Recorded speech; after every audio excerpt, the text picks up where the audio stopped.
구독 부탁드립니다. 여러분. 템즈 강변에 자리 잡고 오랜 전통으로 유명한 학교입니다. 이곳에서는 최고의 영국 신사를 배출하기로 알려져 있습니다. 하지만 이곳에는 어두운 비밀이 숨겨져 있습니다.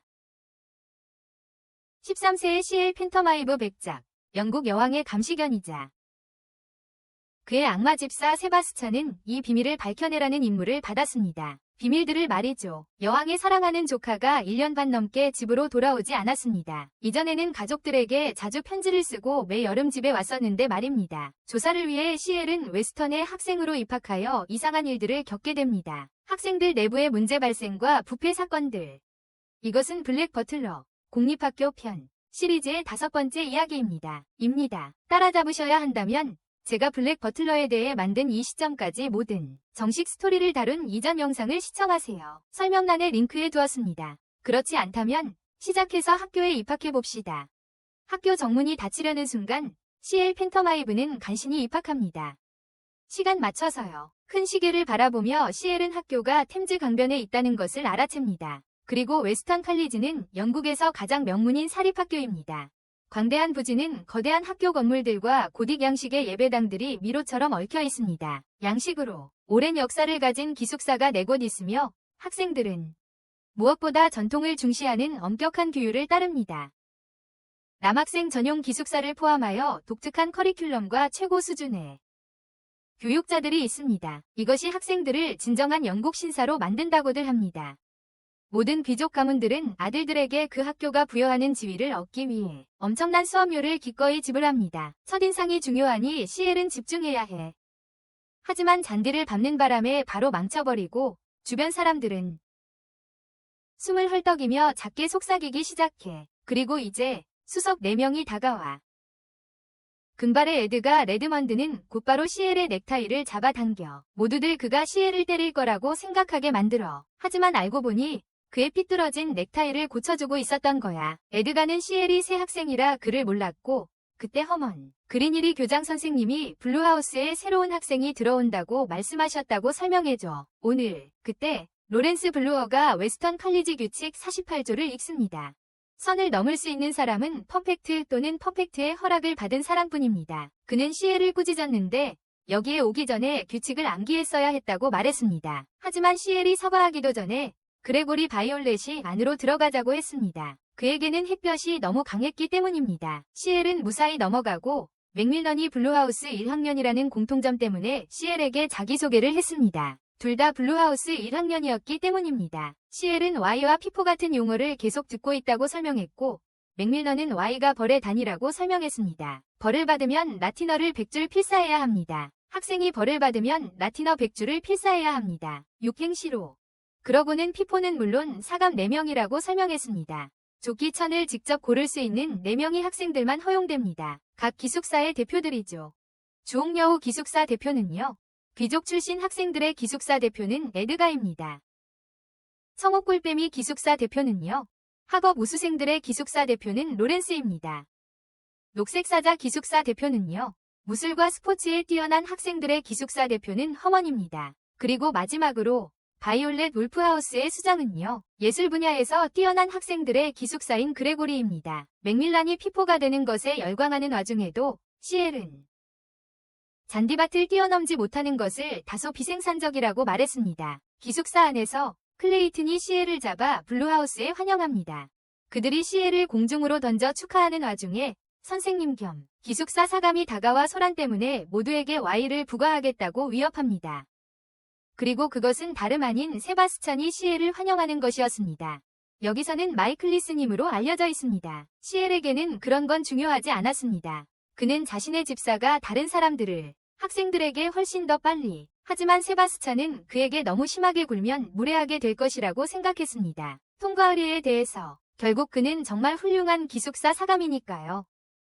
CL이 교장 선생님의 사무실로 소환되자 4명의 수석들은 CL이 첫날을 잘 보냈기를 바랐습니다. 에드가는 자기 기숙사로 옮기라고 제안했습니다. 하지만 로렌스는 기숙사 변경은 교장 선생님만 허락할 수 있는 결정이라고 말했습니다. 예외는 없다고. 절대 안 돼. 그러자 교감 선생님인 요한 아가레스는 평소에는 기숙사 사감 선생님께서 환영의 말씀을 전해주시지만 지금은 너무 바쁘시다고 설명했습니다. 이곳에서는 교장 선생님이 모든 것을 결정하시고 학생회장들은 학생들을 통솔하는 임무를 맡고 있습니다. 학생회라 할 수 있죠. 이것은 학교 설립 이래로 이어져 온 전통이며 그들에게 전통은 절대적입니다. 시엘이 규칙을 받아들이자 교감 선생님은 서명할 곳을 제시하고 하지만 계단을 내려가던 중 시엘은 발을 헛디뎌 다소 어색한 자세가 됩니다. 시엘이 서명을 마치자 그들은 공식적으로 그를 웨스턴에 환영했습니다. 그러자 모두 자리를 뜨기 시작했습니다. 하지만 시엘은 다른 사람들을 멈추게 하고 교장 선생님을 언제 만날 수 있는지 묻습니다. 그런데 교장 선생님은 수석생들만 면담이 허락된다는 것을 알게 됩니다. 이 공립학교에서는 13세에서 18세 사이의 남학생들이 기숙사에서 함께 생활하며 공부에 전념합니다. 그들의 삶의 모든 면은 종소리에 의해 좌우됩니다. 아침 식사 중 시엘은 맥밀란으로부터 또 다른 불편한 전통에 대해 알게 됩니다. 그것은 드러지라고 불리는 하급생이 상급생을 위해 방을 정리하고 유니폼을 다려주고 밤에는 물주머니를 가져다주는 등의 행위입니다. 등등. 수석생들도 드러지를 두는데 클레이트는 로렌스를 시중듭니다. 머슴과 집사는 다릅니다. 머슴 주인들은 그들을 돌봐주니까요. 대신에요. 맥밀란은 그 관계를 형제와 같다고 묘사하지만 학교 안에서만 그렇습니다. 수석들은 자기 머슴들에게 특별한 특권을 줍니다. 예를 들어 같은 기숙사 꽃을 테일코트에 달 수 있고 허락을 받으면 잔디밭을 건널 수도 있습니다. 심지어 가끔은 교장 선생님이 여는 자정 티파티에 피포에 합류할 수도 있습니다. 시엘은 특히 그 점에 주목합니다. 하지만 시엘은 자신이 왜 여기 왔는지 바로 본론으로 들어가기로 합니다. 그는 맥밀란에게 클레멘스 공작의 아들인 데릭 아덴을 아는지 묻습니다. 데릭이 주옥여우 기숙사에 있다는 말을 꺼내자 학생들은 모두 서로 불안하게 속삭이기 시작했다. 맥밀란은 데렉이 퍼플하우스로 전학 갔다는 말을 들었다고 말했다. 교장 선생님의 지시였다는 것 외에는 자세한 내용은 몰랐다. 하지만 그는 시엘에게 다른 기숙사, 특히 바이올렛 울프 기숙사에 관여하지 말라고 경고했다. 아침 식사가 끝나자 클레이트는 시엘에게 선배가 배정될 때까지 식당 청소를 맡겼다. 선배가 배정될 때까지. 그리고 넓은 홀을 보며 한숨을 쉬고 계약을 통해 세바스찬을 불렀다. 세바스찬은 데렉의 이름이 바이올렛 울프 기숙사 명부에 등록되어 있다고 확인했다. 그래서 시엘은 지금 자신이 거기에 있어야 한다는 것을 알고 세바스찬에게 청소를 명령합니다. 여기서요. 황량한 바이올렛 울프하우스를 바라보던 시엘은 분명 놀랐습니다. 분명히 괴짜들에게 어울리는 집이었습니다. 계단을 올라가던 그는 갑자기 퍼플하우스 학생들에게 둘러싸였습니다. 그들은 그를 내쫓으려 했습니다. 그들은 시엘에게 돌을 던지기 시작했고 시엘은 떠나게 되었습니다. 그리고 상황을 확인하던 그레고리는 새로운 소년이라는 것을 알았습니다. 블루하우스에서 자신을 추스르며 시엘은 자기와 부가 여기서는 정말 아무 의미가 없다는 것을 깨달았습니다. 여기서는요. 그래서 그는 감독에게 아부해야겠다고 생각했습니다. 나중에 그는 식당에 모여있는 하우스메이트들에게 다가갔고 클레이트는 그에게 할 말이 좀 있었습니다. 그들은 시엘이 청소 덕분에 식당이 얼마나 빛나는지에 놀랐습니다. 시엘의 청소 덕분에. 하지만 시엘은 세바스찬이 너무 과했다고 생각했습니다. 식당이 너무 멋져서 클레이트는 세바스찬 앞에서 시엘의 일을 칭찬해야 했습니다. 세바스찬 앞에서. 그래서 두 사람은 선생님과 제자의 역할극을 했습니다. 그리고 이제 로렌스의 하인으로부터 칭찬을 받으면 그에게 더 가까이 다가갈 수 있다는 것을 깨달았습니다. 피포에서 시엘은 우스꽝스러운 포즈로 자신의 역할을 수행했습니다. 이 모든 일에 앞서 시엘은 여왕으로부터 자신의 본래 임무에 대한 편지를 받았습니다. 여왕은 사촌인 클레멘스의 아들 데렉이 웨스턴에서 5학년이 되었는데 어떤 이유인지 작년 여름 이후로 부모님을 보러 집에 오지 않았다는 사실에 걱정하고 있었습니다. 매일 편지를 썼었는데 편지도 끊겼습니다. 데렉의 어머니인 공작 부인은 기숙학교를 방문했지만 그는 나오기를 거부했다고 합니다. 처음에는 여왕은 그가 반항기인가 생각했습니다. 하지만 그렇지 않았습니다. 하지만 다른 학생들도 귀가하지 않는 경우가 많은 것 같습니다. 다시 말해 웨스턴 학생들의 실종 사건을 조사하라는 뜻입니다. 여왕이 나서기에는 공립학교는 정부의 간섭으로부터 보호받는 독립적인 기관이라 어려울 것입니다. 정부의 간섭으로부터 보호받는 독립적인 기관이기 때문입니다. 혹은 여왕이 소동을 일으키고 가족의 비밀을 공개적으로 드러낼 위험을 감수하고 싶지 않았을 수도 있습니다. 비밀 말입니다. 시엘이 학교 잠입 작전을 지시하자 세바스찬은 전형적인 예, 주인님이라고 대답하며 임무를 수락했습니다. 그리고 여러분도 이 영상에 좋아요를 누르고 제 채널을 구독하는 임무를 수락하시겠습니까? 제 소녀 만화 주간 채널에서 제가 얼마나 뛰어난 이야기꾼인지 알게 될 겁니다. 그 차 좀 마시고 제 구독도 눌러주세요. 기숙사 사감은 기숙사에 거주하며 학생들을 지도하는 교육자입니다. 웨스턴의 4개의 기숙사에는 각각 소규모 직원이 있습니다. 살림을 돌보는 하녀와 요리를 하는 요리사, 그리고 식탁에 시중드는 하인이 있습니다. 하지만 사감은 그들 중 유일하게 교육자이기도 합니다. 매일 아침 그는 아이들과 함께 교실로 가서 수업과 특별 과목을 가르칩니다. 그리고 매일 저녁 그는 아이들과 함께 기숙사로 돌아옵니다. 그리고 조용한 시간에는 요청이 있으면 아이들의 공부를 도와줍니다. 즉, 사감은 하루의 대부분을 학생들에게 헌신합니다. 그런데도 시엘은 세바스찬에게 클레이튼의 책장을 정리하고 클레이튼의 테일 코트를 수선하고 오늘 클레이튼의 티파티에 금빛 시럽 푸딩을 가져오라고 합니다. 시엘은 세바스찬이 실제로 일을 할 것이라는 것을 알고 모든 종류의 일을 기꺼이 받아들입니다. 그 모든 뛰어난 업무 덕분에 클레이튼이 시엘을 자신의 심부름꾼으로 삼을 것이라는 소문이 있습니다. 시엘이 바라던 바로 그 일입니다. 피포 백조 정자에서 티타임 중에 클레이튼은 시엘에 대해 이야기하며 그를 재능이 뛰어나고 항상 일을 빠르고 정확하게 처리하는 사람이라고 묘사했고 그의 차는 프랑스 정상급 요리사의 작품이라고 덧붙였습니다. 그레고리는 시엘이 요리를 취미로 한다는 것을 듣고 그래서 시엘이 전에 힘든 시간에 자기 집에 방문했던 것이 아닐까 추측했다. 그 이유 때문에 시엘이 그날 자기 집에 왔던 거라고 생각했다. 로렌스는 그걸 알고 시엘이 왜 거기에 갔는지 위아해했다. 하지만 그 모든 재능을 가진 에드가르는 그렇게 재능 있고 명망 있는 귀족을 자기 집에 두는 것을 좋아했을 것이다. 하지만 다음으로 말한 사람은 리즈의 오빠인 에드워드 미드포드였다. 대서양 아크에서 침몰한 호화 여객선 이야기를 듣고 에드가르는 시엘에게 차와 케이크를 대접하며 그 이야기를 해달라고 부탁했다. 내일 2시에 모임을 갖기로 했으니 에드가르의 하인인 모리스 콜이 시엘을 초대하는 일을 맡았다. 모리스에게 불려간 시엘을 그의 하우스메이트들은 웨스턴에서 제일 예쁜 남자라고 부릅니다. 모리스로부터 직접 초대를 받은 시엘은 이것이 바로 피포에게 다가갈 기회라고 생각하며 들띩니다. 그리고 모리스는 그에게 내일 4시라고 말합니다. 그러자 곧바로 모든 하우스메이트들이 시엘에게 달려들어 피포에게 더 가까워졌다며 환호합니다. 하지만 다음날 클레이튼이 시엘을 모리스가 2시라고 분명히 말했다는데도 2시간이나 늦었다며 꾸중하자 모두들 불쾌해합니다. 저 사람은 처음 보는 순간부터 싫더라. 에드워드조차 시엘에게 화가 났다. 그날 저녁 시엘은 세바스찬이 낄낄거리며 무슨 일이 일어났는지 깨닫자 머리카락을 뽑았다. 모리스가 한 짓을 깨달았다. 하지만 그는 피포의 호의를 얻고 이제 모리스 콜에게 복수할 결심을 했다.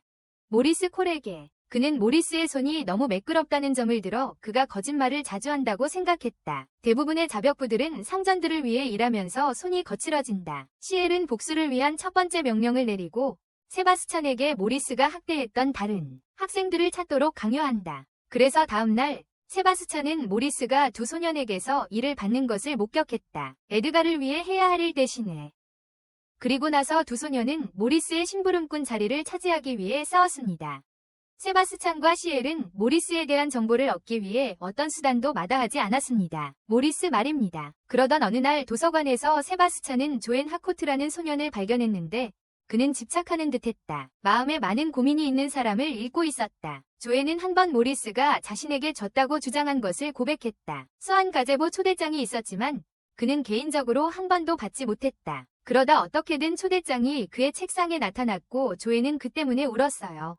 그날 모두가 그를 거짓말쟁이라고 불렀다. 그 말을 듣고 세바스찬은 마침내 찾던 단서를 발견했습니다. 그날 밤 세바스찬은 모리스의 희생자가 된 학생 4명을 보고했습니다. 그리고 그가 대부분의 자비를 다른 사람들에게 시키는 것이 매우 유력하다고 말했습니다. 예를 들어 에드가를 위해 수플레 글라세를 만드는 것은 그 요리가 몇 시간 동안 차갑게 해야 하기 때문에 하루 잡일 시간 안에 만드는 것은 불가능합니다. 그래서 시엘은 스칼렛 폭스 저택에 또 다른 인형을 심고 싶어 하지만 그 일을 할 만한 사람이 누구인지 깨닫고 후회합니다. 그리고 마침내 소마 왕자가 화려한 등장으로 웨스턴에 입학합니다. 자신의 영지와 크기가 거의 비슷한 학교에 들뜬 모습입니다. 고향의 영지와 거의 비슷하니까요. 전날 밤 잠자는 시간에 맥밀란은 시엘이 왜 백조정자의 제 시간에 도착하지 못했는지 의문을 제기했습니다. 시엘이 모리스가 잘못된 시간을 알려줬다고 설명했을 때였습니다. 하지만 다행히도 맥밀란도 모리스가 4시라고 말하는 것을 들었습니다. 그래서 맥밀란은 시엘이 필요하면 증언해주겠다고 제안했습니다. 소마의 첫 등교일에 다시 돌아가 보죠. 시엘은 다소 불안하게 땀을 흘리면서 소마가 아무런 문제 없이 레드하우스에 들어왔다고 말했습니다. 인도 왕족의 부하 권력은 확실히 진짜였습니다. 하지만 안타깝게도 소마는 시엘에게 손을 흔들었습니다. 시엘이 편지에 서로 모르는 척하라고 분명히 적어놨는데도 말이죠. 시엘은 편지에 서로 아는 척하지 않기로 했는데도 소마가 시엘에게 손을 흔들기 시작했습니다. 편지에 서로 모르는 척하기로 했는데 말이죠. 시엘은 그를 무시하고 가려 했지만 소마는 코끼리를 시켜 그를 끌어올렸습니다. 그를 함께 코끼리를 타고 가면서 소마는 안타깝게도 자신의 집사가 함께 올 수 없다고 설명했습니다. 그곳에서 시엘은 소마에게 레드하우스의 모리스와 싸웠고 그와의 관계를 회복하는 데 도움을 청했습니다. 그래서요. 소마는 레드하우스에서 가장 먼저 모리스에게 가서 시엘에게 더 친절하게 대해야 한다고 명령했습니다. 모리스는 시엘이 감독관의 체면을 깎았다고 말하며 불안하게 비웃었습니다. 시엘이 감독관의 체면을 깎았다고 말하며 불안하게 비웃었습니다. 그래서 그는 그를 용서할 수 없을 거야. 하지만 소마는 이걸 받아들일 수 없었어. 그래서 소마는 몇 시간이고 장소를 바꿔가며 심지어 화장실에서까지 모리스를 계속 압박했어. 시엘에게 다시 기회를 줄 것을. 소마는 결국 시간을 좀 냈고 시엘을 방문하기로 했어. 하지만 그의 코끼리는 모리스 방까지 질주하며 난리를 쳤어. 결과적으로 에드가는 소마에게 5가지 질문 공격을 가하고 학교에서 코끼리 사용을 금지했어. 그리고 다음 문제는 레드하우스에 방이 더 없다는 거야. 그래서 소마는 책임을 지겠다며 모리스에게 자기 방에서 자도록 제안했어. 비록 그렇지만 모리스가 원한 게 절대 아니었어. 하지만 에드가는 받아들였고 모리스는 어안이 벙벙했지. 한밤중에 소마는 모리스가 갑자기 방을 나가는 걸 보고 그를 따라갔어. 하지만 모리스가 편지를 보내고 있을 줄은 예상 못했지. 다음날 세바스찬이 어떻게든 여기에 있다는 걸 알게 된 소마는 당황하기 시작했어. 하지만 세바스찬이 누구에게도 말하면 가만두지 않겠다고 협박했으니 괜찮았지. 소마는 안에서 모리스가 밤중에 자기 기숙사 학생들에게 몰래 편지를 보냈고 또 세바스찬과 시엘 둘 다 숨을 헐떡이게 만드는 다른 일도 했다고 설명했어. 그리고 그게 뭔지 알아냈지. 그러니까 시엘은 내일 계획에 필요한 모든 것을 갖추게 되었습니다. 그림으로 가득한 개인 방에서 시엘은 모리스를 불러 잘못된 시간을 전달한 것에 대해 따졌습니다. 며칠 전에 전달했던 잘못된 시간 메시지에 대해서요. 시엘의 첫 번째 증거는 청와대 사람 18명이 모리스가 오후 4시라고 잘못 말했다고 증언했다는 것이었습니다. 오후 4시라고 잘못 말했다는 것이죠. 글쎄요. 그건 사실이 아니죠. 그는 고의로 그랬으니까요. 모리스는 이를 부인하려 했지만 시엘은 두 번째 증거를 제시했습니다. 조앤 하코트와 교사 대표들이 백조정자로 초대한 4소년들. 모두 모리스가 잘못된 정보를 주었거나 아니면 알려주지 않았다고 말했습니다. 모두. 그리고 세 번째 증거입니다. 그는 다른 학생들에게 에드가를 위해 자비를 시켰습니다. 자료 수집, 다림질, 구두 닦기, 심지어 간식 준비까지. 시엘은 모리스의 모든 기술이 가짜라고 지적했습니다. 그리고 모리스가 여전히 부인하는 와중에도 시엘은 그의 비장의 카드를 꺼냈습니다. 바로 모리스가 자신의 주변 사람들에게 일을 시키라고 보낸 카드 종류였습니다. 그것도 자료 수집을 요청한 카드, 다림질을 요청한 카드, 구두 닦기를 요청한 카드, 그리고 레드하우스 요리사에게 간식을 준비해달라고 요청한 카드까지. 시엘의 손에 엄청난 증거들이 쌓이자 모리스는 정말로 당황했습니다. 카드에 날짜와 시간이 적혀 있었고 모두 그의 필체라는 것을 알고 있었습니다. 모리스는 학생에게 제대로 처리하라고 했고 물론 시엘도 그렇게 했다고 확인했습니다. 다행히도 그가 하지만 사실은 세바스찬이 쓰레기 더미에서 찢어진 카드들을 모두 찾아내서 다시 이어붙였습니다. 시엘은 모리스가 모두를 속인 것을 용서하겠다고 제안했습니다. 그가 에드가에게만 솔직하다면 말이죠. 모리스는 절대 안 된다고 말하더니 손가락을 튕겨 그의 측근들을 불러 시엘을 붙잡았습니다. 그리고 증거를 압수한 후 모리스는 그것들을 전부 태워버렸습니다. 그래서 시엘을 싫어해서 옷깃을 잡았어요. 모리스는 학교에서 제일 예쁜 남자애였기에 자신보다 아래 사람들을 마음대로 부릴 권리가 있다고 생각했어요. 그리고 가위를 꺼내 시엘의 셔츠를 찢고 배를 찼어요. 모리스는 아무도 구해줄 사람 없는 외딴 곳으로 시엘을 불러내 바보 같다고 놀렸어요. 그리고 이제 자기 애들 시켜서 시엘의 수치스러운 사진을 찍으려고 했어요. 하지만 시엘이 도움을 요청하자 허먼과 에드워드가 때마침 문을 박차고 들어와 무리들을 때렸어요. 모리스는 허먼에게 에드가에게 말하지 말라고 애원했지만 로렌스와 그레고리도 거기에 있었다. 역시 모리스는 충격을 받았다. 그들은 백조정자에 있어야 했는데 어떻게 여기에 있을 수 있지? 지금 여기에. 시엘은 그 소리가 크기로 전달되는 것이 아니라 진동으로 전달된다고 설명했다. 예를 들어 응축된 실로 어떤 곳이든 소리를 전달하는 간단한 장치를 만들 수 있다. 는 곳에. 그리고 그림 바로 뒤에는 백조정자까지 이어지는 여러 가닥의 실이 있었다. 까지.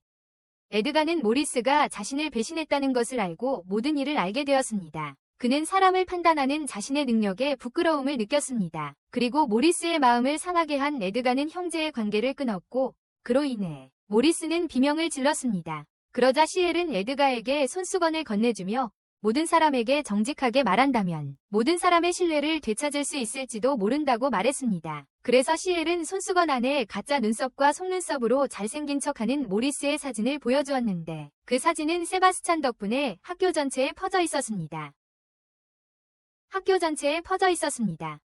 방을 나서며 에드워드는 시엘을 부당하게 비난한 것을 사과했고 그 후 감독관들도 시엘을 칭찬하러 나왔습니다. 그래서 시엘은 이 기회를 이용해 진심인 척 자신이 항상 정의의 편이었다고 말했습니다. 그리고 그날 저녁 클레이트는 시엘을 자신의 공식적인 심부름꾼으로 삼았고 시엘은 그것을 받아들였습니다. 밖에서는 모든 하우스메이트들이 시엘을 축하했습니다. 그리고 그날 저녁 그는 하루 종일 가식적인 친절함을 참느라 너무 지쳤습니다. 그와 세바스찬은 데렉 아든이나 다른 실종된 학생들을 한 번도 보지 못했다는 것을 논의했습니다. 시엘은 그것들을 되찾기 위해 무력을 사용하는 것을 고려했었다. 하지만 여왕의 명령은 단지 그것들이 학교를 떠나지 않은 이유를 조사하는 것이었다. 여왕은 웨스턴에서 무언가 불길한 일이 벌어지고 있다고 의심하고 있을 것이다. 배후에서 시엘은 아직 갈 길이 멀었다. 그는 단지 감독의 심부름꾼이었으니까. 하지만 그는 정말로 이 일을 마무리하고 집으로 돌아가고 싶었다. 그래서 그의 주요 목표는 그레고리가 되었다. 데렉은 보도에 따르면 퍼플하우스로 전학을 갔으니까 백조정자에서 그레고리는 허먼에게 우스꽝스러운 포즈를 취하게 하며 그림을 그리고 있었다. 그림을 그리려고. 그러자 착석생들은 6월 4일이 다가오면서 모두가 느끼는 불안감에 대해 이야기했다. 6월 4일 말이다. 그래서 조에는 그것이 기숙사의 연내 크리켓 토너먼트라고 설명했다. 웨스턴 학교의 전통 토너먼트로 100년의 역사를 자랑한다. 여왕이 우승 기숙사 학생들이 윈저성에서 카누를 타고 노를 젓는 모습을 불꽃놀이 아래서 지켜보는 곳이다. 불꽃놀이 아래에서 말이다. 토너먼트 기간 중 전야제와 파티가 열리기 때문에 학생들은 가족과 중요한 사람들을 학교 식당에 초대할 수 있는 허가를 받는다. 에드가는 특히 아름다운 여성을 에스코트하는 것을 자신의 지위를 과시하는 방법으로 여겼습니다.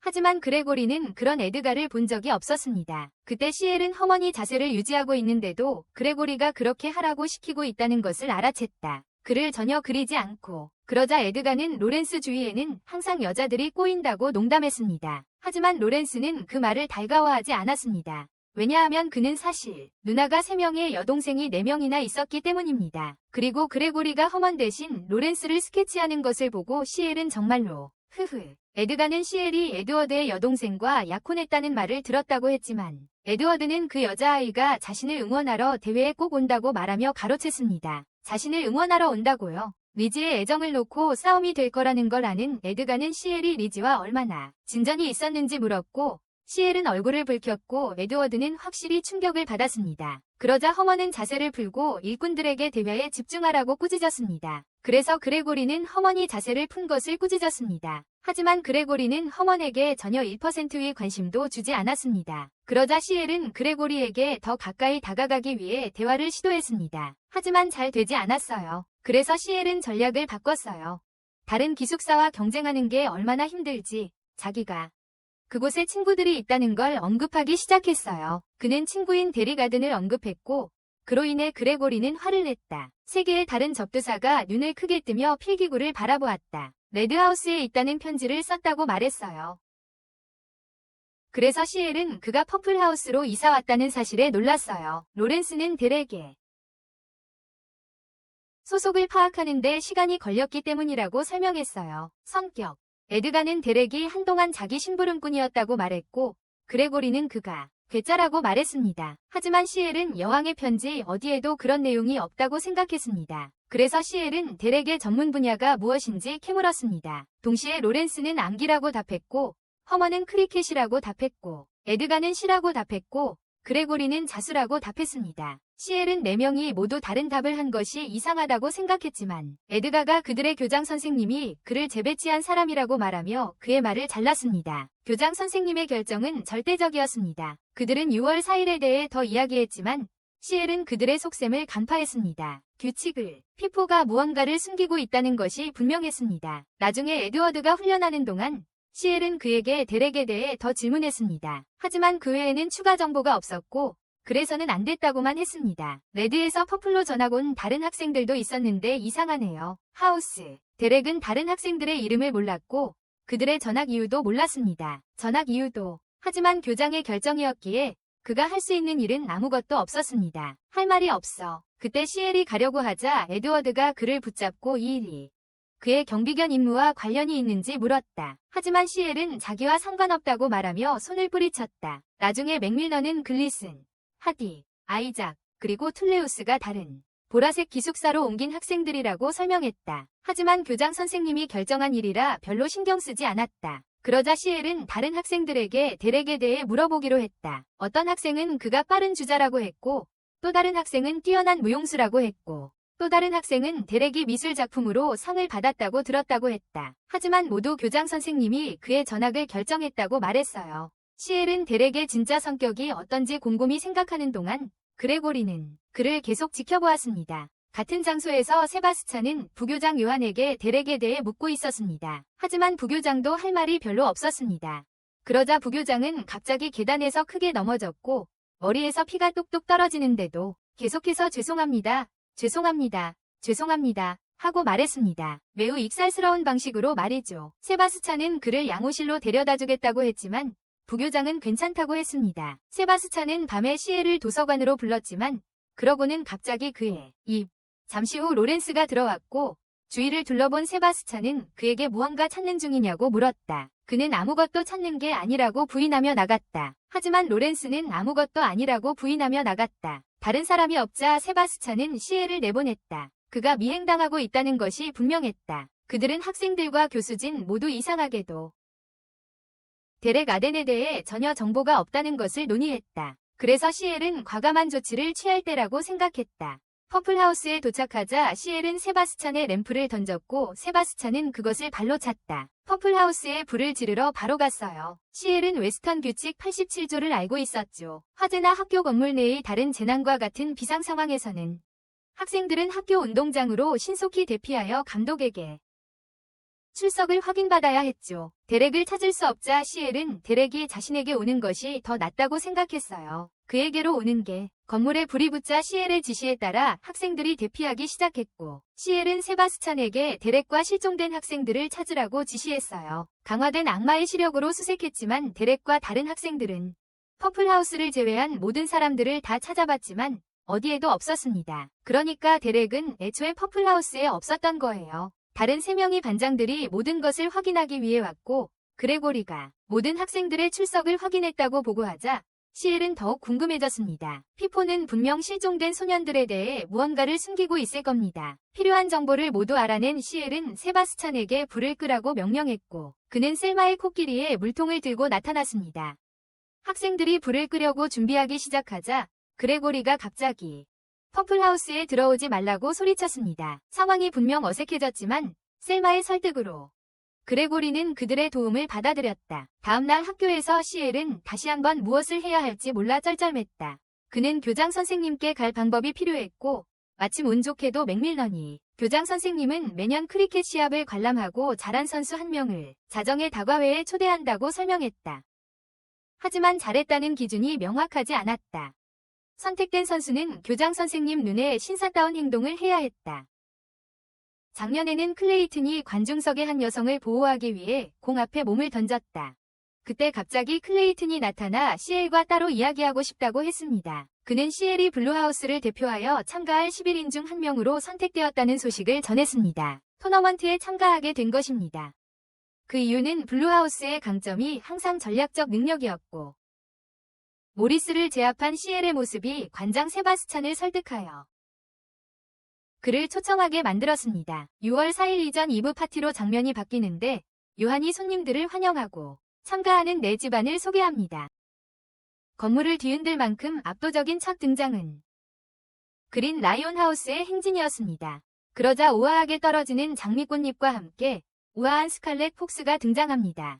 하우스, 그 뒤를 이어 불길한 보라색 불꽃이 나타나는데 섬뜩한 바이올렛 울프하우스의 작품입니다. 하우스, 그리고 마지막으로 하늘에서 떨어지는 흰 비둘기 깃털과 함께 학자 같은 사파이어가 등장합니다. 올빼미 하우스, 리즈가 사랑하는 약혼자를 응원하며 피포는 세인트 조지의 불을 밝히고 서구 전통을 수호할 것을 맹세했습니다.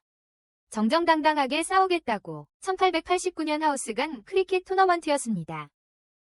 각 하우스가 저마다의 방식으로 축제를 즐기는 동안 로렌스는 사람들에게 둘러싸였습니다. 그를 극진히 보살피면서도 동시에 당황스럽게 했던 7명의 누나들, 언니들은 CL에게 다가가 로렌스의 편지에서 그의 좋은 소식을 들었다고 말했습니다. 편지에서 말이죠. 그리고는 키는 작지만 얼굴도 잘생기고 머리도 좋고 훌륭한 자기까지 가지고 있다고 말했습니다. 정말 삼박자를 고루 갖춘 셈이죠. 그래서 그들은 여동생 중 한 명을 그와 결혼시키려 했습니다. 하지만 물론 리즈가 끼어들어 자신의 약혼녀임을 주장해야 했습니다. 그리고 에드워드는 CL이 어떻게 여동생을 배신할 수 있냐며 흥분했습니다. 하지만 리즈는 에드워드를 단칼에 기절시켰습니다. 에드가, 소마, 조앤이 이야기를 나누러 다가왔습니다. 그리고 소마가 인도에서 인기 있는 크리켓을 매우 잘한다는 것을 알게 됩니다. 그때 갑자기 듀크 체인버가 나타납니다.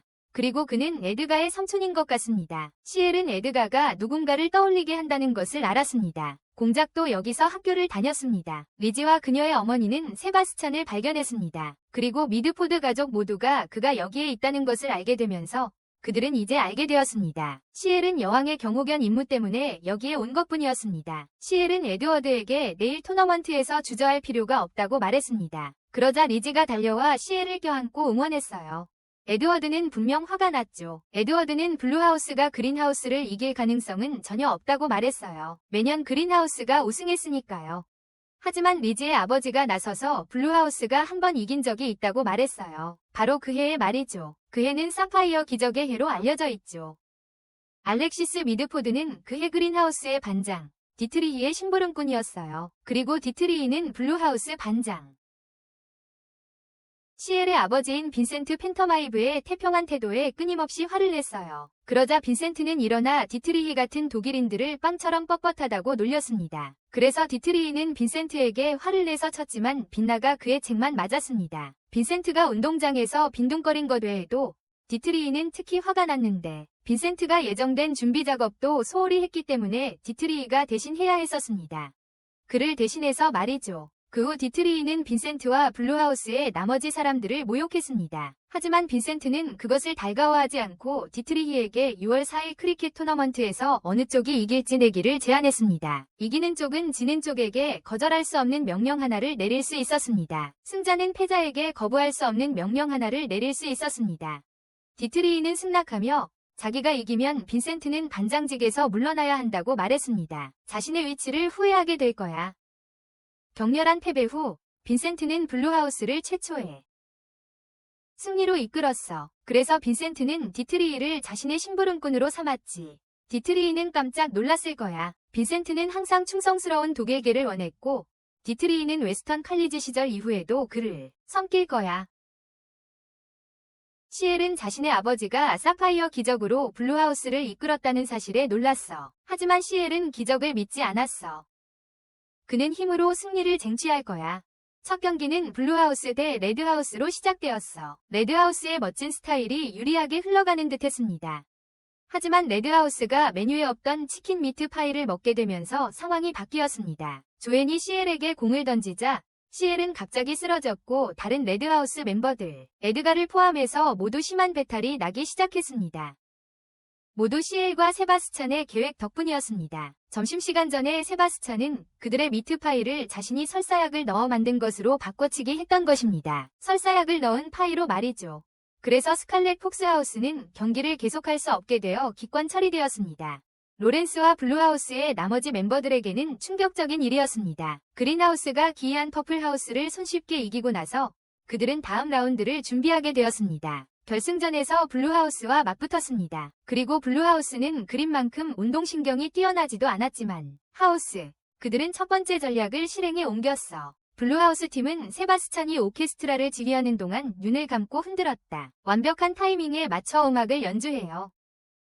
그들은 토너먼트 전에 이것에 대해 회의를 가졌는데 비록 로렌스는 처음에 그런 꼼수를 쓰는 것에 반대했지만 시엘은 전략이 항상 그들의 강점이 되어야 한다고 설득했습니다. 에드워드는 이것을 알아챘습니다. 하지만 허먼은 그렇게 생각하지 않았고 청와대가 정말 열심히 연습했을 것이라고 생각했다. 그래서 에드워드가 투구를 시작하면서 그는 한 명에게서 배운 강렬한 기술을 사용하기 시작했어요. 퍼플하우스 플레이어들. 그리고 그 기술은 오케스트라의 리듬마저 능가했습니다. 하지만 세바스찬이 다음 전략으로 넘어가기 전에 그는 교장 선생님이 위에서 경기를 지켜보고 있다는 것을 알아챘습니다. 그래서 그는 맥밀란에게 오케스트라 지휘를 맡기고 교장 선생님을 찾으러 재빨리 달려갔습니다. 교장 선생님을 찾으러 말이죠. 세바스찬이 간 후 시엘은 다음 전략을 사용해야 했습니다. 그는 모든 아름다운 여성들에게 유혹적인 포즈를 취하게 하는 라울을 초대했고 그것 때문에 녹색 기숙사 선수들은 삼진아웃을 당했습니다. 허먼도 젊은 사내의 본능을 이길 수 없었어요. 그리고 이건 정말 잘 먹혔죠. 모리스가 뒤에서 조종해서 라우의 일행이 쫓겨날 때까지 그 배후에 모리스가 있었죠. 그 와중에 세바스찬은 교장을 계속 추격했는데 교장을 본 곳에 도착할 때마다 교장은 어떻게든 다른 곳에 나타나 있더군요. 교장을 계속 추적하면서 세바스찬은 뭔가 이상하다는 걸 느꼈어요. 아무리 교장이 빨라도 세바스찬의 악마 같은 속도를 능가할 수 있다는 건 말이 안 됐죠. 게다가 교장은 세바스찬을 피하려는 듯이 걷더군요. 그래서 세바스찬은 더 이상 참지 않고 계단을 뛰어올라 교장의 옷을 잡았습니다. 하지만 교장의 몸이 갑자기 사라졌고 세바스찬은 더 이상 그의 기척을 느낄 수 없었습니다. 크리켓 시합으로 돌아와 로렌스가 허먼에게 공을 던지는데 허먼이 너무 세게 쳐서 관중석 일부가 부서졌습니다. 이것이 승부를 가르는 점수였고 로렌스는 모든 희망을 잃기 시작했습니다. 하지만 시엘이 그를 응원하며 로렌스에게 공을 하나 더 던지라고 했습니다. 마지막 공이 던져지고 허먼이 스윙을 준비하는 순간 실수로 시엘의 얼굴을 때렸습니다. 시엘이 고통스러워하며 비명을 질렀고 허먼이 달려들자 시엘은 공을 잡아 던져 블루하우스의 105대 104 승리를 확보했습니다. 그리고 블루하우스 선수들이 시엘에게 몰려들자 사파이어 기적이 다시 한번 일어났습니다. 승리를 거머쥔 시엘을 아이들이 던져 올리자 세바스찬이 그를 받았습니다. 시엘은 분명히 위무실에 가야 할 것 같았으니까요. 그러자 시엘은 블루하우스가 이겨서 너무 기뻐서 고통은 잊었다는 간단한 연설을 했고 그 말에 블루하우스 선수들은 모두 눈물을 흘렸고 모두 박수를 치며 신사다운 시엘의 행동을 칭찬했습니다. 위무실에서 세바스찬은 시엘의 상처를 치료하고 시엘이 가져오라고 부탁했던 공을 보여주었습니다. 시엘이 로렌스에게 건넨 공의 무게가 약간 달랐고 그 때문에 공의 궤적이 약간 달라졌습니다. 시엘은 이미 이것이 허먼의 머리를 맞출 것이라는 것을 알고 있었고 그래서 시엘에게는 허먼을 게임에서 탈락시킬 기회가 생겼습니다. 득점, 블루하우스의 승리, 그리고 관중들의 눈물까지 모두 계획대로 진행되었습니다. 세바스찬은 그 후 자신의 쪽 상황이 어떻게 진행되었는지 교장 선생님의 시엘은 누군가가 세바스찬을 따돌렸다는 말을 듣고 정말 놀랐습니다. 악마에게서 도망칠 수 있는 교장 선생님은 누구일까요? 그러자 블루하우스 나머지 멤버들이 갑자기 나타나 시엘을 살피고 칭찬하며 시엘이 사공으로 지정된 보트 행렬을 위해 모자를 건네주었습니다. 그는 사공으로 지명되었습니다. 대회가 끝나자 블루하우스는 의무를 다해야 했고 시엘은 멋진 정장 차림으로 나타났습니다. 블루하우스 멤버들과 사진을 찍고 저녁이 되자 그들은 템스 강변의 불빛을 따라 이동했습니다. 그리고 여왕이 지켜보는 다리에 다가가자 시엘은 일어서서 모두가 여왕에게 모자를 벗도록 했습니다. 하지만 시엘은 여왕에게 진실을 밝히겠다는 자신의 엄숙한 서약만 생각했습니다. 실종된 학생들에 대한 미스터리. 그러고는 그의 집에 여왕 폐하께 경례하라고 명령했고 노젓는 사람들은 자세를 취했습니다. 하지만 로렌스는 치명적인 실수 하나를 지적했습니다. 블루하우스는 사실 노젓는 연습을 한 적이 없었고 더 이상 힘이 없어서 계속할 수 없었기에 결국 모두 보는 앞에서 배가 뒤집혔습니다. 그리고 불꽃놀이가 밤하늘을 수놓자 시엘의 눈은 그의 집 사람들과의 교제 속에서 반짝였습니다. 그들은 그 후 축제를 즐기며 많은 음식과 노래를 즐겼습니다. 그리고 시엘은 리지와 춤출 기회를 가졌습니다. 기숙사로 돌아가는 길에 시엘은 자정 티파티 초대장을 발견했습니다. 밤에 여왕 꽃이 피면 누군가 그를 데리러 올 거예요. 그래서 실종된 학생들의 행방과 교장의 진짜 정체. 시엘은 마침내 2차 파티에서 모든 미스터리의 베일을 벗길 기회를 얻었습니다. 차 파티에서 그날 밤 웨스턴 칼리지는 낮의 소란과는 극명하게 대조되는 고요함에 덮였습니다. 낮의 소란과는 달리 모든 집들은 평소처럼 단단히 잠겨 있었습니다. 이 시간에 어떤 이유로든 집을 나서는 것은 금지되었기 때문입니다. 어떤 이유로든 집을 나서는 것은 금지되어 있었습니다. 소수의 사람들만 외출이 허락되었습니다. 자정의 차 파티에 참석하는 사람들만. 클레이트는 시엘을 이끌고 교장 선생님 회의실 안에 있는 4명의 감독관들이 기다리는 곳으로 갔습니다. 그리고 그들은 그를 두 팔 벌려 환영했습니다. 자정 종소리와 함께 그레고리의 심부름꾼이 오르간을 연주하며 그들의 모임 비밀 통로를 드러냈습니다. 호화로운 식탁이 차려진 가운데 교장 선생님은 유한과 함께 기다리고 있었습니다. 차가 다 나온 후 4명의 감독관들은 또 다른 성공적인 6월 4일을 축배하려 했습니다. 하지만 시엘은 잠시 시간을 달라고 요청했습니다. 그는 데렉 아덴이나 다른 그의 실종된 친구들에 대해서 로렌스는 시엘의 무례함에 그를 침묵시키려 했다. 하지만 시엘은 웨스턴 칼리지 규칙 15조를 언급했다. 항상 그부들에게 주의를 기울이고 필요할 때는 동정심으로 그들을 도와라. 그리고 실종된 5명의 학생들은 1년 넘게 집에 돌아오지 않았다. 시엘은 그들의 부모님이 자기에게 아들들을 설득해서 방문하도록 해달라고 부탁했다고 설명했다. 하지만 그들에게 연락하려는 모든 시도에서 이상한 일만 일어났다. 그들이 레드하우스에서 퍼플하우스로 전학 간 것은 이례적으로 갑작스러웠다. 그리고 화재 당일 밤 5명 중 아무도 현장에 없었습니다. 하지만 그레고리는 모두 괜찮다고 말했습니다. 시엘의 조사 결과를 바탕으로 그는 데렉과 다른 이들이 더 이상 웨스턴에 없다고 비난했습니다. 최선의 경우 도망쳤을 것입니다. 최악의 경우 죽었을 것입니다. 교장은 그들의 기숙사 이동을 명령했고 피포는 학생회를 운영했습니다. 그들이 무언가를 은폐하고 있다는 것이 분명했습니다. 그래서 시엘은 그들에게 스코틀랜드 야드 경찰에 연락하여 여기 일들을 조사하라고 말했습니다. 하지만 요한은 시엘에게 문을 가리키며 필요 없을 거라고 말했는데 거기서 데렉 아덴이 아무렇지도 않은 표정으로 나타났습니다. 시엘과 4명의 감독관들은 그를 보고 놀랐습니다. 그가 허먼에게 다가가자 허먼은 정말 그인지 물었습니다. 하지만 데렉은 그저 어머, 차향이 참 좋네요 하고 대답했고 허먼에게 다가가 그의 어깨를 한입 대어 물었습니다.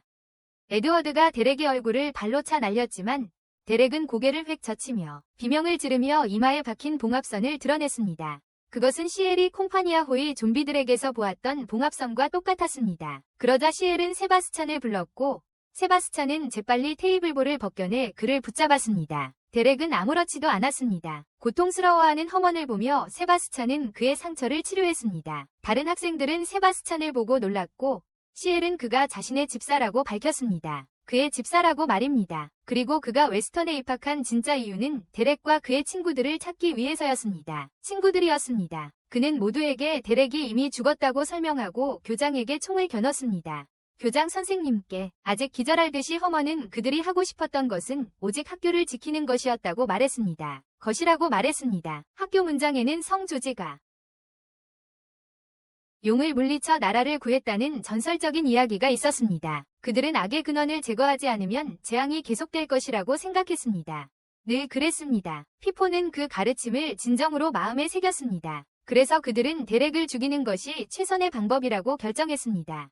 에드가는 오로라 협회의 어떤 의사에게 연락하여 그들의 죄를 은폐하는 것을 도왔습니다. 그 후 세바스찬과 시엘은 사건의 진상을 파악했습니다. 육체와 영혼이 사라진 데렉 아덴. 세바스찬의 추격을 따돌린 교장 선생님. 인간의 부활을 연구하는 목표를 가진 오로라 학교에 세바스찬이 가면을 벗으라고 했던 단 한 사람의 소행일 수밖에 없었다. 교장 선생님은 매우 즐거워했다. 모두의 고군분투를 지켜보며 그는 최고의 웃음을 터뜨렸다. 그의 진짜 정체, 언더테이커를 드러내면서 여왕의 감시견들과 시엘이 아버지로부터 자기를 물려받기 훨씬 전부터 함께해온 장의사, 시엘이 아버지로부터 자기를 상속받기 훨씬 전부터 언더테이커는 언제나 지하세계 최고의 정보원이었고 그의 유일한 대가는 그를 웃게 만드는 것뿐이었다. 하지만 그는 사실 저승사자였고 그 계획의 배후에 있었습니다. 캄파니아오를 좀비로 가득 채운 그 계획에 모든 것이 드러나자 세바스찬은 피포가 무엇을 그토록 필사적으로 지키려 했는지 의문을 가졌습니다. 그렇게 필사적으로 지키려고 했던 것을 말이죠. 그러자 로렌스는 자신과 다른 세 사람이 웨스턴 칼리지의 전통을 수호할 것을 맹세하며 선도부로 임명되었던 이야기를 들려주었습니다. 그들은 5년간의 재학 생활 후 마침내 잔디를 밟을 수 있게 된 것을 축하했습니다. 5년 만에 말이죠. 하지만 에드가의 심부름꾼인 데렉과는 평화롭지 못했습니다. 그는 학교 곳곳에서 일어난 괴롭힘 사건들을 보고했습니다. 그래서 데렉이 괴롭힘 문제를 처리하겠다고 나섰어요. 피포는 그를 정말 존경했죠. 그는 지역 크리켓팀의 주장이었고 정말 능숙한 자수가였죠. 성적도 최상위권이었고 시적인 천재이기도 했습니다. 후작의 아들이었고 그의 빛은 눈부신 광채처럼 빛났죠. 너무 눈부셔서 피포는 그의 광채가 드리운 그림자에 눈이 멀었어요. 어느 날 밤 술을 몰래 마신 소년을 벌주고 나서 에드가는 데렉에게 괴롭힘 사건이 어떻게 진행되고 있는지 물었어요. 하지만 데렉은 문제가 없다고 그리고 많은 허위 신고가 있었다고 보고했어요. 그러던 어느 날 백조정자에서 그들은 시가 적힌 편지를 받았습니다. 감독관들을 위해 바칩니다. 꽤 아름다운 시였지만 편지를 본 에드가와 피포 나머지 멤버들은 자신들을 위한 숨겨진 메시지가 있다는 것을 분명히 알 수 있었습니다. 그 시에는 감독관들이 목요일 밤 음악실에서 비밀을 발견하게 될 것이라는 내용이 교묘하게 짜여져 있었습니다. 그리고 열린 문에 다다른 피포는 매질하는 소리를 듣고 깜짝 놀랐습니다. 안에는 데렉과 그동안 모든 폭력의 원흉이었던 다른 4명의 소년들이 있었습니다. 그때 에드가는 데렉의 마음속에 도사리고 있던 진정한 악을 깨달았습니다. 그 시는 데렉의 모든 업적이 조작되었다는 것을 드러냈습니다. 귀뚜라미 소리, 바느질, 보고서, 시, 모든 것들이. 그는 비겁한 수단으로 다른 사람들의 재능을 빼앗아 자신을 빛나게 했어. 웨스턴에 있던 4년 동안 쭉 그랬어. 피해자들을 구해준 후 에드가는 데렉을 꾸짖었지만 데렉은 한숨만 쉬었어. 들통났으니 어쩔 수 없다는 듯 내년에 수석이 될 걸 알고 음흉한 미소를 지었지. 내년 수석이니까.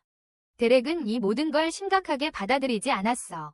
부모님이 자신을 이 기숙학교에 보낸 것조차 짜증스러워했지. 기숙학교에. 그리고 그는 피포가 자신이 작은 스트레스 해소라고 부른 일을 눈감아주길 바랐어. 심지어 아버지가 학교에 많은 기부를 했으니 자신의 실수를 덮어줄 거라고 말했지. 하지만 허먼은 이걸 그냥 넘어가지 않았습니다.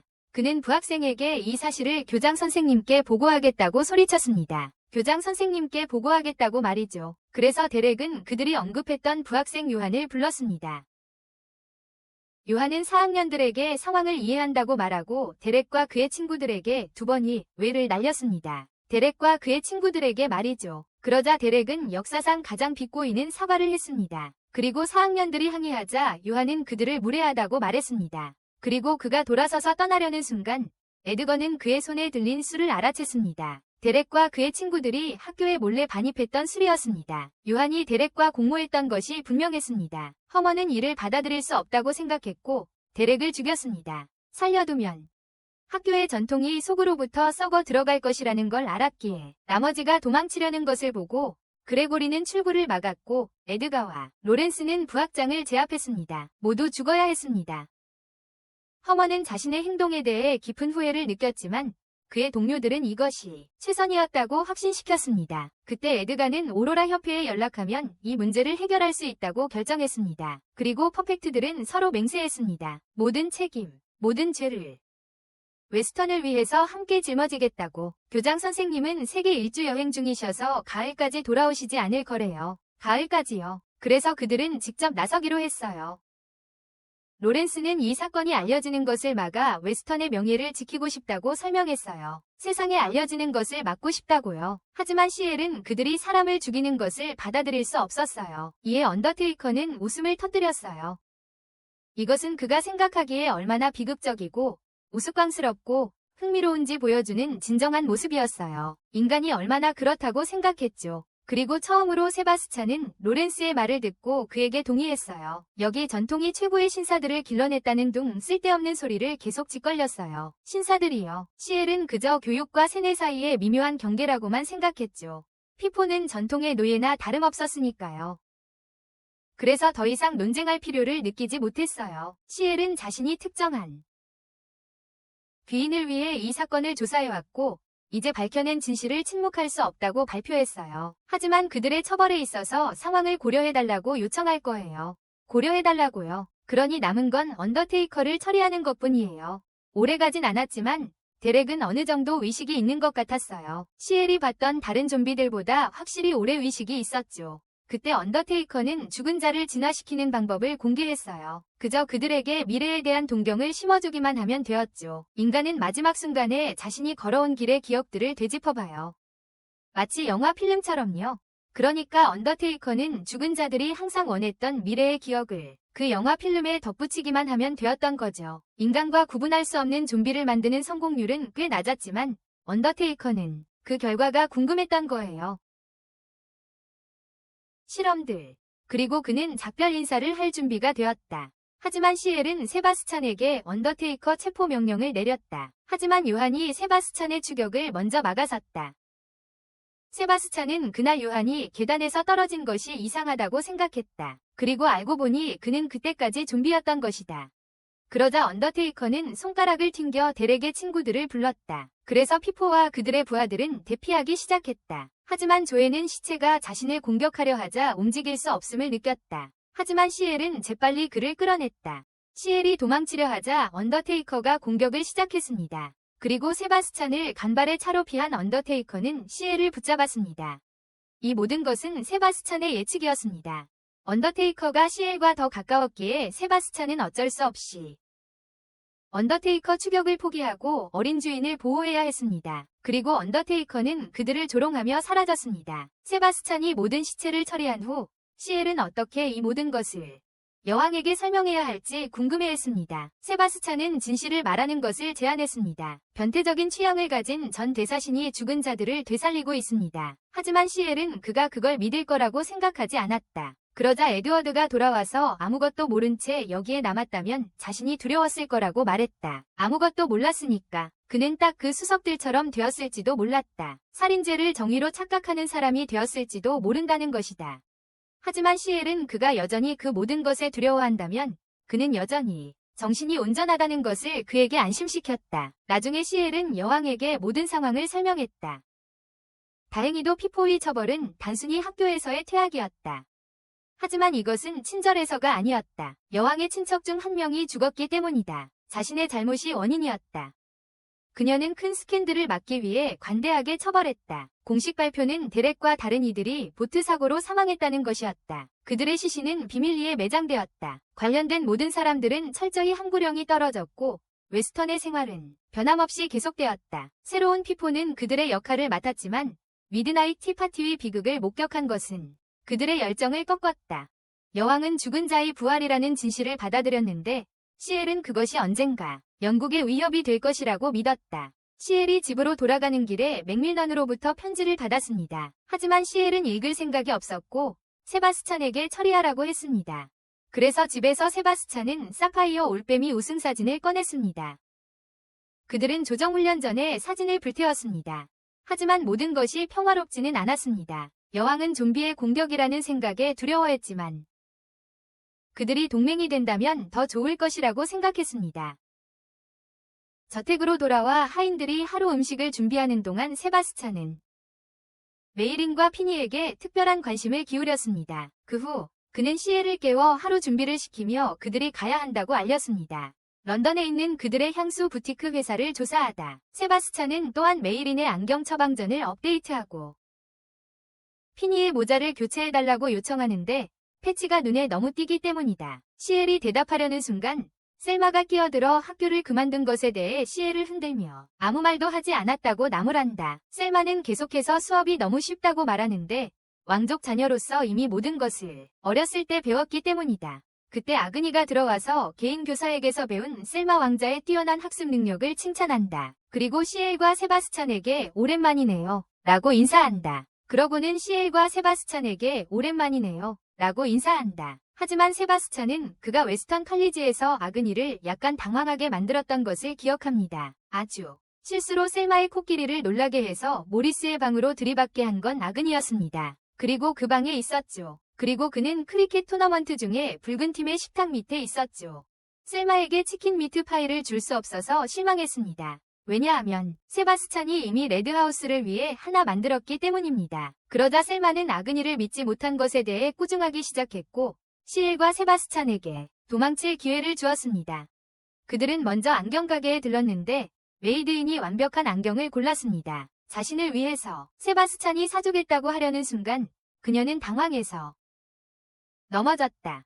모자 가게에서 시엘은 여러 모자를 써보았지만 더 간단한 모자가 그에게 더 어울렸다. 그들은 서점에 들렀는데 시엘은 살인기 편이 아서가 쓴 책을 발견했다.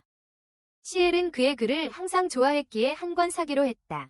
쇼핑을 마치고 세바스찬은 그들에게 정보 기록 보관소를 방문할 것을 개인적으로 요청했다. 그는 언더테이커의 아침 장신구에 대한 정보를 수집하고 있었습니다. 세바스찬은 잠금장치에 있는 몇몇 날짜들을 조사하여 더 많은 것을 얻고자 했습니다. 언더테이커에 대한 단서를 얻기 위해서요. 각각 안에는 사망 날짜, 사망자의 머리카락, 그리고 그 사람의 이름을 나타내는 편지가 들어있었습니다. 그 사람의 이름을 나타내는 편지가 들어있었습니다. 그 후 세바스찬은 모든 사망 증명서를 시엘에게 건네주었고 그중 하나가 특히 눈에 띄었습니다. 특히 클라우디아 펜터마이브.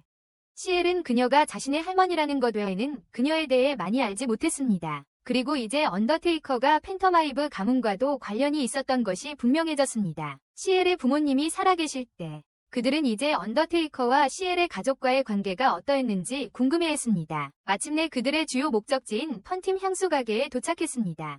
시엘은 직원 중 한 명이 그들에게 모두 향수 샘플을 나눠주자 즉시 불쾌해했습니다. 그들의 제품은 여성들을 위해 디자인되었는데 무차별적으로 나눠주었기 때문입니다. 그러자 세바스찬은 바보같이 생긴 마스코트에게 질문했습니다. 그리고 거기서 시엘은 펀팀 회사가 각 라인마다 다른 아이콘을 사용한다고 설명했습니다. 제품 라인마다요. 그들은 이미 고양이와 토끼를 사용했고 시엘이 유니콘을 선택했지만 이 라인에 대해 리지가 로고가 귀엽지 않다고 화를 냈습니다.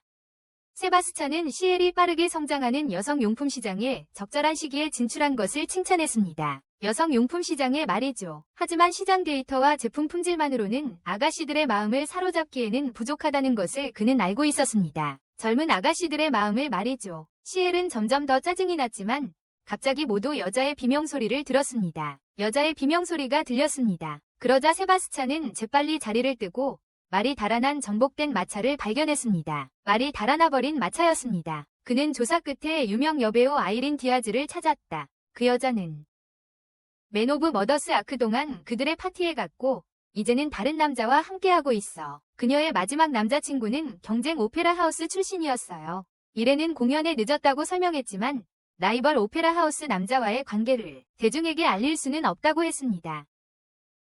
그래서 세바스찬은 마차를 직접 끌어주기로 했습니다. 이래는 펀팀사의 향수 샘플을 뿌리는 유니콘을 타고 무대에 올랐습니다. 정말 아름다운 향수였죠. 대사를 하자 관객들이 환호했고 이래는 유니콘 씨에게 가볍게 키스했습니다. 유니콘 씨에게요. 펀팀 향수 가게로 돌아온 시엘은 세바스찬을 기다리며 초조해했습니다. 세바스찬을요. 그러자 갑자기 향수를 사려는 여자들이 때로 몰려들었어요.